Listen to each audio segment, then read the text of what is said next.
읽은 말씀 12절에 내게 주신 은혜를 무엇으로 보답할까?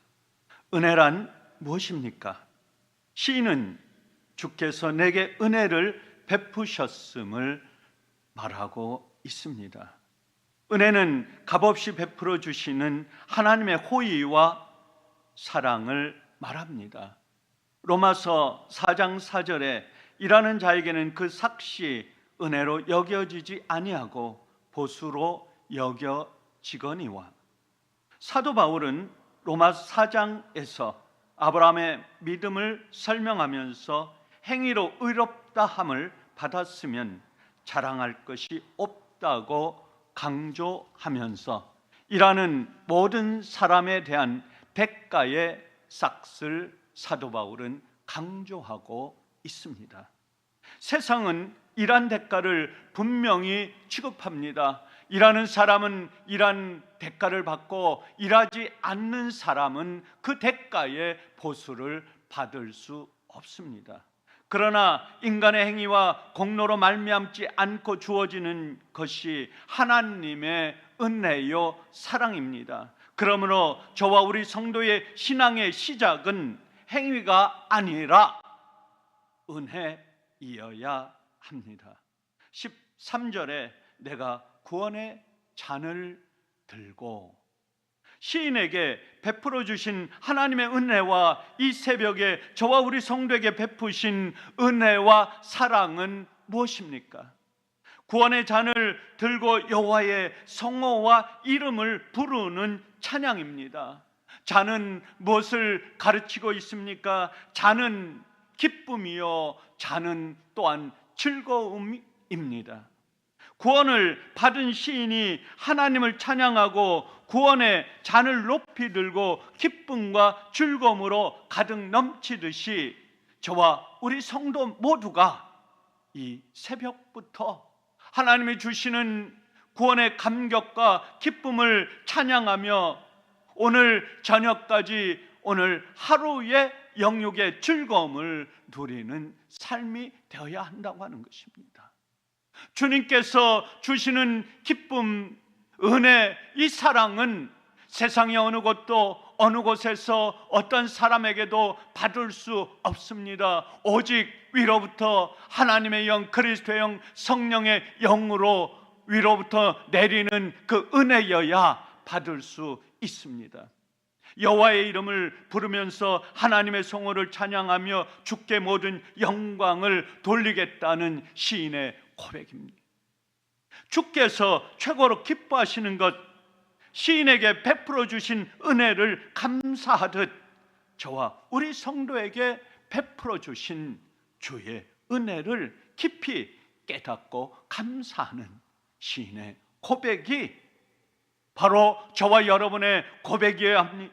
우리 자녀들에게 또한 우리 후손들에게 감사와 기쁨과 은혜를 누리게 되어야 하는 것입니다. 우리 자녀들이 은혜를 누리지 못한다면, 우리 자녀 자손들이 감사를 모르고 세상의 삶을 살아간다면 그리스도의 가정이 아님, 그리스도의 종들이 아닙니? 그리스도의 하나님을 섬기는 귀한 후손들이 될 수 없습니다. 그렇기 때문에 우리는 우리 자손들, 우리부터 먼저 주님 앞에 감사와 은혜를 느끼고 늘 즐기며 살아가는 것이 올바른 것이며, 우리 후손과 우리 자녀들이 그러한 삶 속에서 살아가는 것이 주님의 자녀들의 삶이라고 하는 것입니다. 14절 말씀에 나의 소원을 갚으리로다. 소원은 무엇입니까? 하나님과의 약속입니다. 시인은 음부의 고통과 수월의 깊은 곳까지 간 환난과 죽음 속에서 소원을 하나님께 드렸습니다. 시인이 주께 소원하였듯이 저와 우리 성도가 하나님 앞에서, 주님 앞에서 어떻게 살겠다는 소원은 중요합니다. 우리 자녀들이 부모님 앞에서 어떻게 삶을 살겠다고 하는 부모님이 우리 자녀의 모습을 바라보면서 또 자녀들이 우리 부모님께 그러한 약속을, 아빠 엄마 훌륭하게 살아가겠습니다, 열심히 노력하겠습니다, 세상에 어떤 사람에게도 손가락질 받지 않고 삶을 살아가겠습니다, 우리 부모님들께 자녀들이 약속합니다. 이것이 우리 주님께 약속하는 그 소원, 이 소원은 우리에게도 너무 중요하고 우리 자녀들, 자손들, 후손들에게 너무 중요한 하나님과의 약속입니다. 지금부터 평생 기도하며 살겠습니다. 지금부터 평생토록 전도하며 하나님의 말씀을 전하면서 주님 앞에 온전히 나의 몸과 마음을 드리면서 살겠습니다. 굳은 약속입니다. 주님을 내 인생의 목전에 모시며 찬양하며 주님의 성호를 외치며 주님만을 위해 살겠다고 하는 고백입니다. 시인이 하나님 앞에서와 백성 앞에서 소원하고 다짐한 것을 갚으며 살겠다는 고백입니다. 15절에 경건한 자들의 죽음은, 경건한 자들의 죽음을 어떻게 하나님께서 여기십니까? 하나님은 성도의 죽음을 가볍게 여기지 않고 가장 가치 있고 영광스러운 것으로 여기십니다. 이 말은 성도가 어떤 형태로 죽음을 맞이하든 하나님은 성도의 죽음을 가치 있게 여기십니다. 보배롭게 여기십니다. 그리고 영광스러운 것으로 말씀하고 있습니다. 세상 사람들은 죽음을 끝이라고 생각합니다. 나는 여기서 끝나는구나, 나는 여기가 나의 삶의 전부구나, 세상 사람들의 생각입니다. 그러나 부자와 나사로의 삶을 보십시오. 부자와 나사로의 삶은 죽음 속에서 결코 끝이 아님을 분명하게 현재를 삶을 살아가고 있는 우리 성도에게 보여주고 있습니다. 그러므로 죽음을 가볍게 여기면 안 된다고 합니다. 주님께서 성도의 죽음을 귀하고 보배롭게 여기십니다. 왜 우리 성도의 죽음을 귀중히 여기시고 계십니까? 주님께서 십자가에 달려 죽으심으로 저들의 죄값을 지불하셨습니다.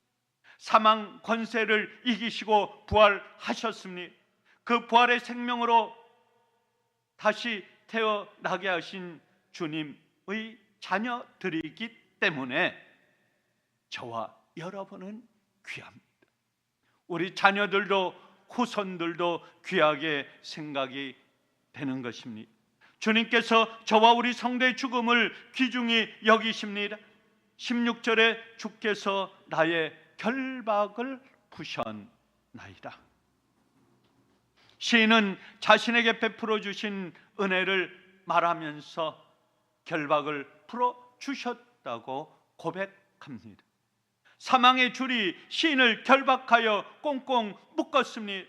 시인은 기도하였고 그 결박은 풀렸습니다. 시인이 묶여있는 그 모든 결박들이 풀어진 것입니다. 저와 우리 성도는 세상에 살면서 많은 결박 속에 살아갑니다. 꽁꽁 묶여 있습니다.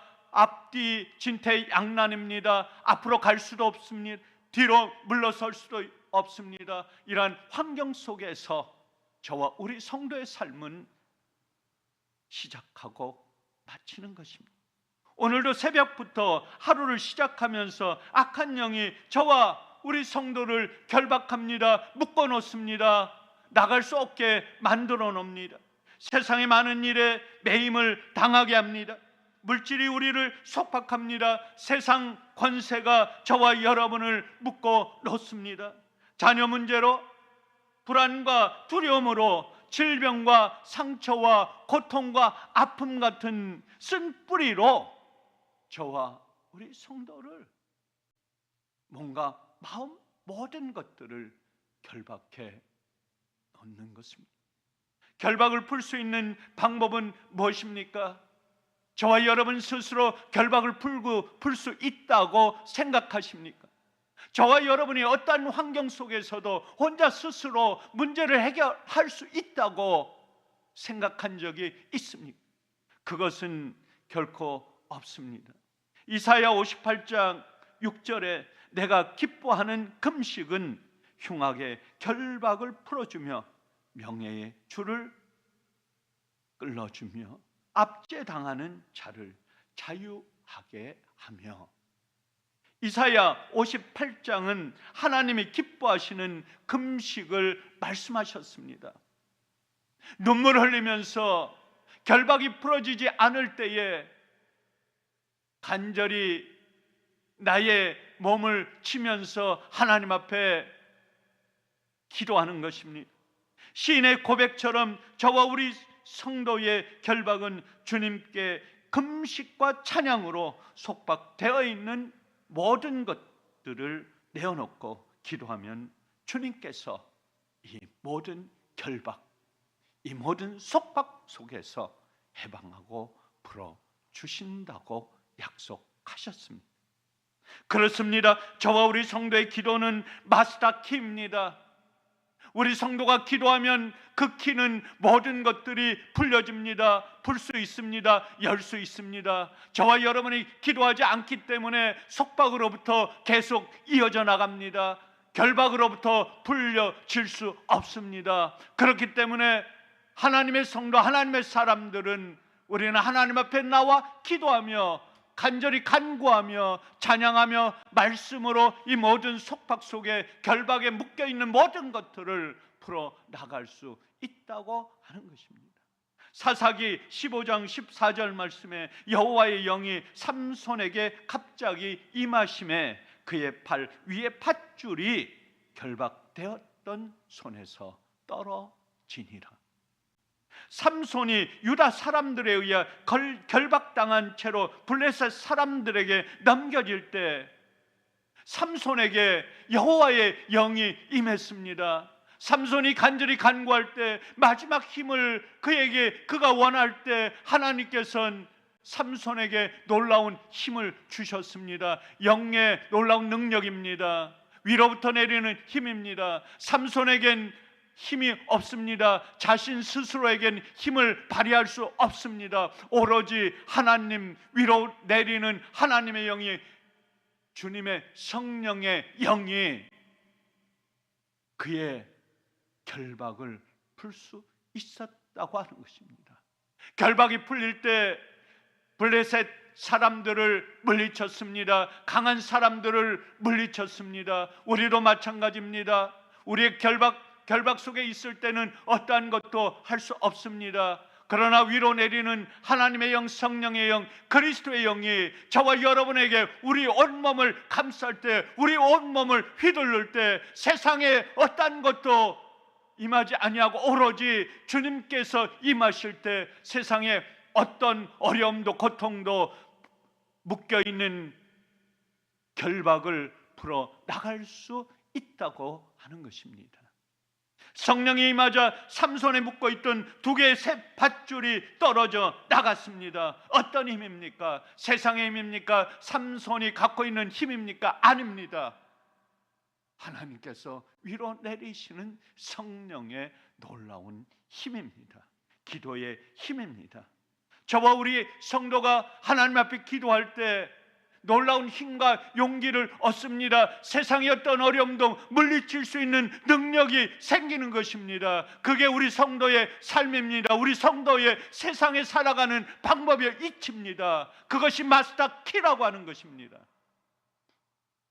17절 말씀에 내가 주께 감사제를 드리고, 시인은 고난과 역경과 환난을 이겨낸 뒤 하나님께 감사제를 드리고 하나님의 이름을 부르겠다는 고백입니다.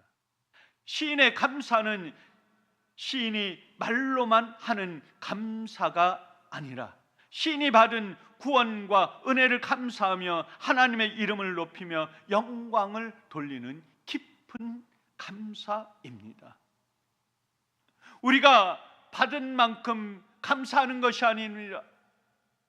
그걸 뛰어넘어 주님께서 과거에 주신 그 은혜와 기쁨과 놀라운 사랑, 베푸신 은혜, 그것이 오늘도 내일도 우리 자손 대대로 그 감사를 드려야 하는 사명이 저와 여러분들에게 있다고 하는 것입니다.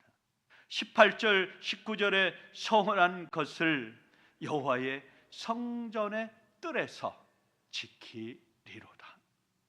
시인이 하나님께 맹세한 서원을 모든 백성이 보는 앞에서 그리고 성전 뜰에서 지키겠다는 시인의 고백입니다. 시인이 맹세한 서원은 시인의 서원을 넘어 모든 백성이 하나님께 맹세한 약속을 성전 뜰에서 지키겠다는 결심입니다. 오늘도 새벽을 열면서 시인에게 베푸신 은혜를 하나님께 시인이 모든 백성과 함께 성전 뜰에서 서원한 약속을 오늘 새벽부터 세상을 살아갈 수밖에 없는, 살아야 하는 예수 함께 온 성도들 삶 속에서 하나님께서 우리의 삶을 지켜주시고 시인에게 베푸신 은혜를 성전과 성전 뜰에서 온 백성과 함께 그 은혜를 누렸듯이, 베푸신 은혜를 함께 나누었듯이 오늘도 살아가는 귀한 우리 예수 함께 온 성도들, 세상 속에서 삶을 살아갈 때 어떤 어려움과 고통 속에서도 그것을 능히 이겨나는 하나님의 주신 이 은혜와 사랑과 감사를 드리면서 오늘 하루도 세상 속에서 승리하는 삶으로 살아가시는 옛사랑교회 온 성도가 되시기를 주님의 이름으로 간절히 축원합니다. 감사.